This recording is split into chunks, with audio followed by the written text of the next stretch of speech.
Big boss హౌస్‌లో ఎప్పుడు ఏం జరుగుతుందనేది చాలా కష్టంగా ఉంది.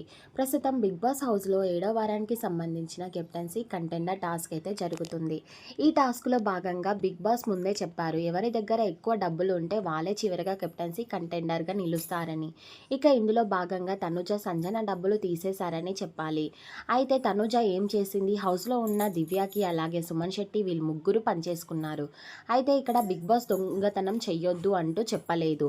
ఇందులో భాగంగా తనుజ ఆ లాజిక్‌తో ఆలోచించి సంజనని బాగా ఎంటర్‌టైన్‌మెంట్ చేసి సంజన దగ్గర ఉన్న 10,000 రూపాయలు తీసుకుంది తనుజ.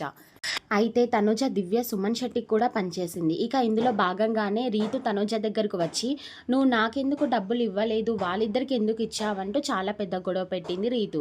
తనుజ "అదేంటి ఇది నా గేమ్ స్ట్రాటజీ. నాకు నచ్చిన వాళ్ళకి నేను డబ్బులు ఇచ్చుకుంటాను. నువ్వు డెమన్ పవన్ దగ్గర తీసుకున్నావు. అలాగే నీకు నచ్చిన వాళ్ళకి నువ్వు ఇచ్చుకున్నప్పుడు నువ్వు నా దగ్గరికి తీసుకొచ్చి ఇచ్చావా? లేకపోతే నేను నిన్ను అడిగానా?" అంటూ తనుజ కూడా ఇచ్చుకుంది.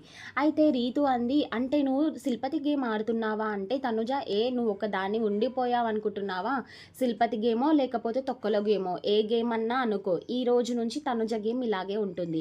నా గేమ్ చూసిన వాళ్ళకి కూడా చుక్కలు చూపిస్తా అంటూ చెప్పుకొచ్చింది తనుజ. మొత్తానికి తనుజ దగ్గర అయితే 20,000 రూపాయలు ఉన్నాయి. 20,000 రూపాయలు ఉండడంతో తనుజ కెప్టెన్సీ కంటెండర్‌గా ఎంపికయింది. మరి మీరేమంటారు? తనుజ కెప్టెన్సీ కంటెండర్‌పై ఎంపికైన దానిపై మీ అభిప్రాయాన్ని కామెంట్ చేయండి.